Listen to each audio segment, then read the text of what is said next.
Who's up next in the Golden Chair? Join hosts Amy Newsom and Christina Vidovich as we interview the speakers of Washington, D.C. 2026. Women Getting Visible, the global leader in visibility conferences for women, where amazing women get in the room to get visible.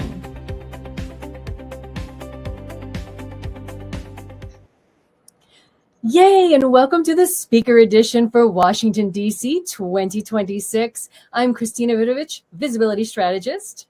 And I'm Amy Newsom, growth strategist. And today we have LMarie with us, who's going to be talking to us about the idea of like how fast things are going and how business needs to evolve and change and get all this information, get everything done. But she's also going to tell us how to do that like in a way that really represents who you are with AI. So welcome, LMarie. Hello. Oh my gosh, I am so excited to come back for my second year with Women Getting Visible. You guys are an amazing group of ladies to work with. So I'm excited that you're doing this again in the Washington, D.C. area.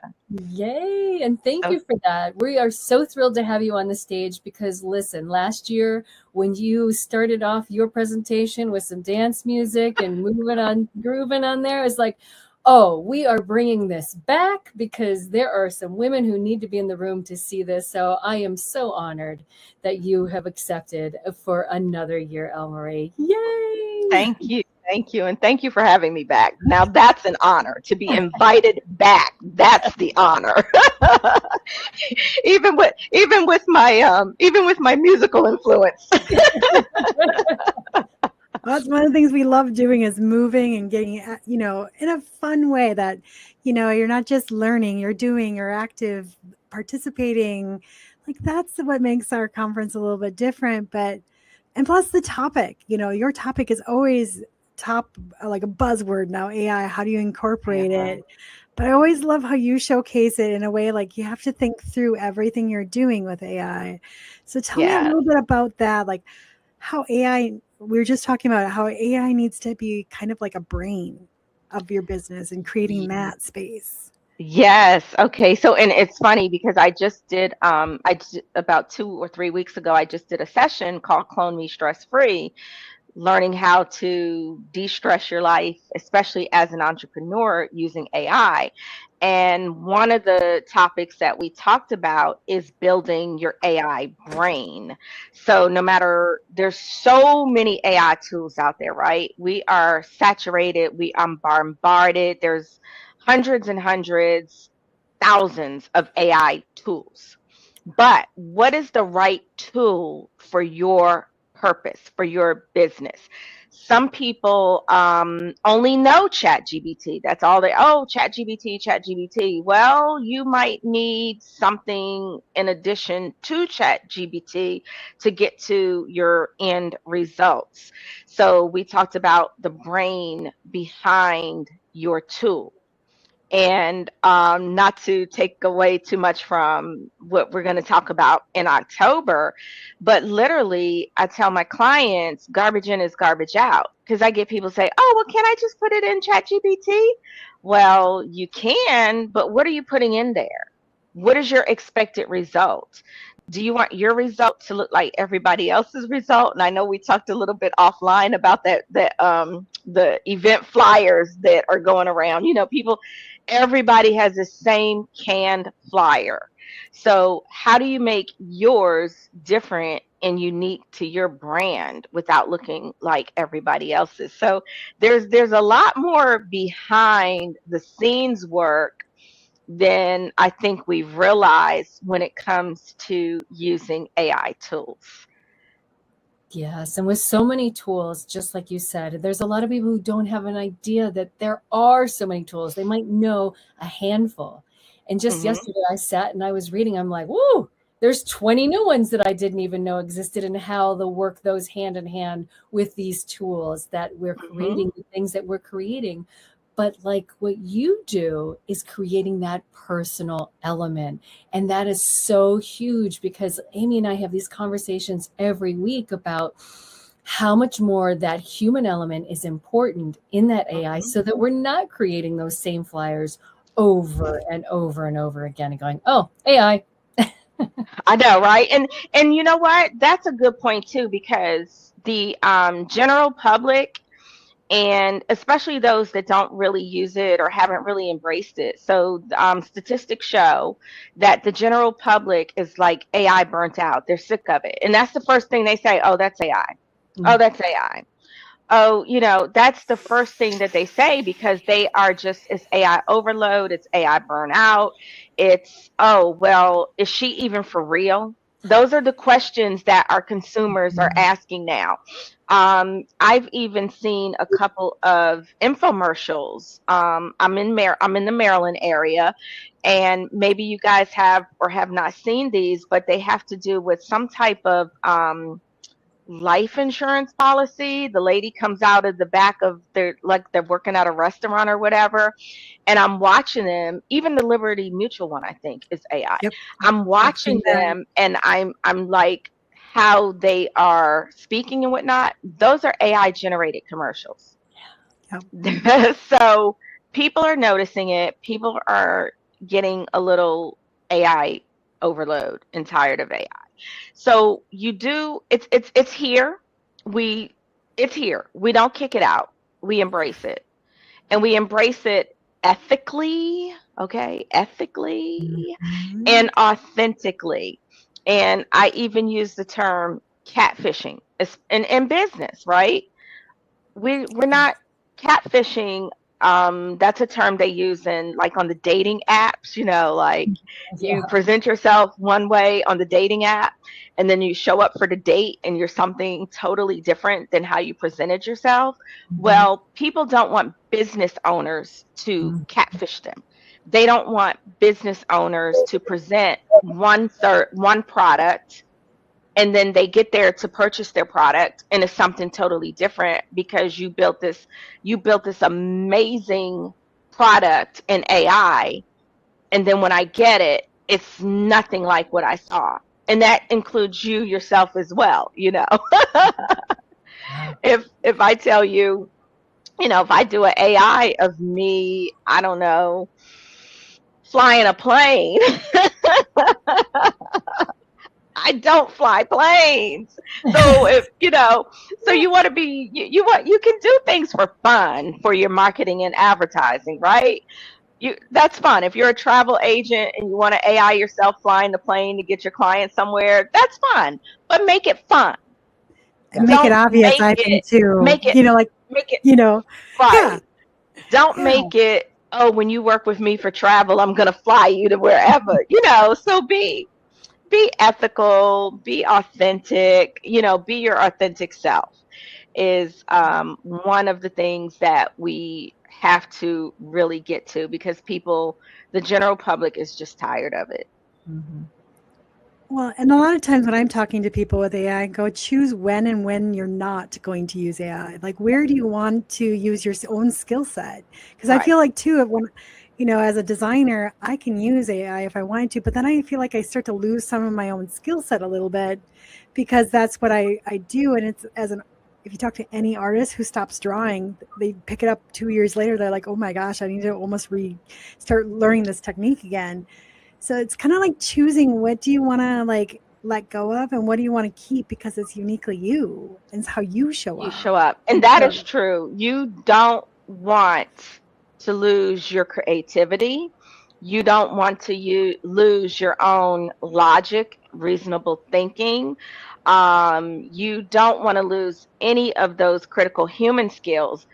I think, was it last year when all the systems were down? What happens when all the systems go down? What Mhm. happens when the internet goes down? What happens when the electric grid goes out? You still want to have your own critical thinking skills. So what do critical thinking skills give you with AI? Well, back to garbage in is garbage out. So AI has no emotion. I know people are using AI now to circumvent going to a therapist or a doctor or whatever. No, because all it's going to do is go out. It's called LLM, large language learning model. All it's going to do is go out to all these different sources. So Remember, like back in the day, you get your encyclopedia of medicine, you get your this book and that book. It's going to go out to all those same sources and bring back canned data. Mm-hmm. And now the tool has to say, if you notice at the bottom, it says there's a disclaimer, disclosure now. This is AI can be wrong. AI can make mistakes. Mm-hmm. Make sure you go to your doctor and things of that nature. So circumventing therapy or circumventing a doctor, that's not what AI is for. And I'm hearing people, oh, AI is my therapist. AI has zero emotion. Okay. It is not programmed to have emotion. It is not programmed to be a human. It is programmed to generate data. And that's what it's programmed for. Can you repeat that sentence? It is programmed to generate data. It is not a human. It is not meant to be a human. It generates data, and some pretty darn good data too. Because over the years, the way the large language learning model has been built, so over the years, everything we ask in Google, every encyclopedia that has been written, every Wikipedia, every single fact, every single source, every single piece of data is now generating results at the speed of light. Yeah. But it's no different than opening an encyclopedia and finding the information you want. It's just now you don't have to have all these books stacked up and turn the pages and try to find it, because AI is even giving you, when it brings back results, is giving you citations now. Have you noticed that? Mm-hmm. It has to give you that. it has to give you citations. It has to tell you where this data came from. Yeah, absolutely. And but the reason I asked you to repeat it was because I think it's so important to put the exclamation point on it, that it is the data.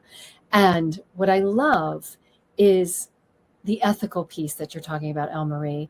Amy and I, when we talk about anything that you're doing, social media, showing up on stages, showing up through AI, how do you do it ethically? And it is so nice that, it's being pushed. AI is going to challenge the way things are being done to make sure that it's ethical, because now not only are we getting that data, we have to be able to interpret it properly. Yes. And that goes back to reason. It goes back to logic. It goes back to critical thinking. I'm even going to shift gears a little bit, because our children are missing out so much because they're so heavily reliant on computers, social media, TikTok. Well, if TikTok didn't say it, it's not. Well, are you kidding me? If and that's my little term. If TikTok, if TikTok didn't say it, it's not. No. That's not the way it works. What is the reality? What do your critical thinking skills say? TikTok should say for entertainment purposes only. Yes. Yeah. And it does have some good information. I've learned some good stuff on TikTok, but I also have to go back and reason and say, is this useful and applicable to what I need it to be? Is this entertainment? You have to really go back and understand what you're getting and how to appropriately and effectively use it. Well, For example, I was going to say, and what I love about this too is it's not like you've been doing this just for a short period of time. Like, you've been doing this for over 3 years, and you've dived deep into this, and you have a background in this knowledge as well with programming, correct? So you have an understanding of how this has evolved, where it's going, how to utilize it in a much stronger way than like I would, because I don't have a background in programming. Well, yeah, so it came second nature to me pretty easily, because again, I do have a technical background. So I have a background in telecom, IT, and tech. And one of the jobs that I used to have in corporate was service delivery and implementation. And I managed implementing new products and new services. So not to age myself, but from what is called a T1, a DSL, and then we had what's called frame relay, and we built nodes, and then we started doing VPN, and then we started doing. So I've always worked projects on the ground level of technology that were like the groundbreaking new project, new protocols, new ways to do technology. So I've seen technology evolve for over 30 years. So with the AI, it's like, okay, that's just another piece of the evolution of technology. Believe it or not, what year? 2014, 15, we were already working on IP solutions for appliances. We were like, prior to, I want to say around, was it 2014? Yeah, around 2014, 15, we were already starting to build and test IP for appliances. And I remember even being at work saying, oh, this is going to be like the Jetsons when it comes out.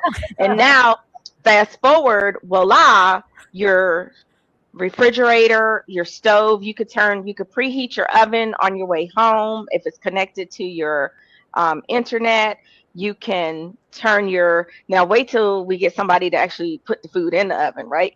But all this has been evolving over the years. So when people say, oh, I don't like AI, I'm afraid of AI, it's just the evolution. What we have to do, again, we have to embrace it in an ethical manner. We have to understand it, and we have to still use our human emotions and our human logic to know what's right and what's wrong. Yeah, yeah. And here's something, I love this because we're talking about the technology piece of it all. We're talking about what, all of this looks like. The human element. Let's go back to that human element and bringing us into the room, because boy, are people going to want to see you and talk to you at the Women Getting Visible conference. What is it that you enjoyed about the Women Getting Visible conference last year, and that you want people to know about who are thinking about, do I want to be in this room this year? Okay. Well, besides the food was amazing. I always love a good meal, right? So the connections, okay, the networking, the connections, the information. 1, 2, 3, 4, 5. There's about 6, 7, including you two, that I connected with, that we still have working business relationships from that event. And the authenticity, the genuine, like the women that were at Women Getting Visible, authentic, genuine, just a great, amazing group of women to connect with, who support each other. And we've been working together ever since, the seven of us. So however many hundred, I don't remember how many was there, but a connection of 7 from however many hundred there that we're still connected. Those are amazing statistics. Yeah. Those are amazing statistics.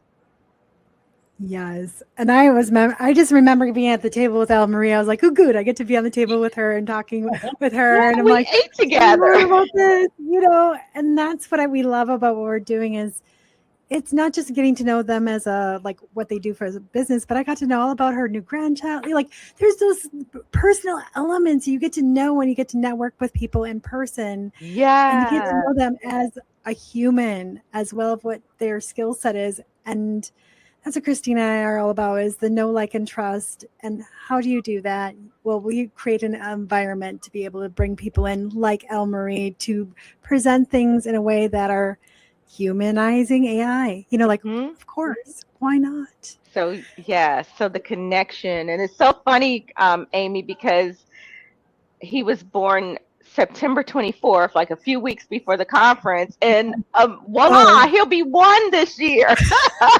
Yay. So, I know. She was so proud. And we're like, oh, pictures. so yeah, I had just got him.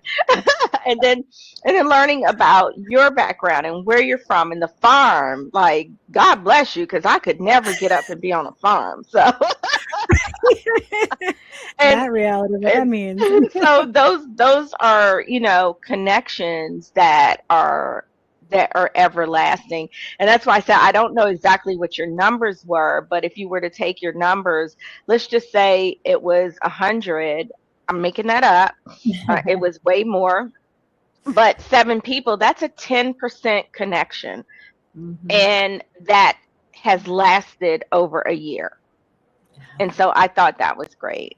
Oh, that's incredible to hear. The friends and friends and family. And one of your connections, we went to the same high school. So we stay in touch now. We graduated at different times, but we realized that we went to the same high school, and we stay in touch as well now. Oh, I love it. I love it. Well, thank you, LMarie, for joining us today. This has been our special speaker edition of Women Getting Visible. We look forward to you joining us in the room, Washington, D.C., October 9th through 12th, 2026. I'm Christina. I'm excited. And I'm LMarie. And I'm excited. I'm looking forward to it. I love excitement. See you next time. Who's up next in the Golden Share? Join us for Washington, D.C. 2026 and find out. Women Getting Visible! Women Getting Visible! Voice, value, and visibility. Get in the room with Women Getting Visible.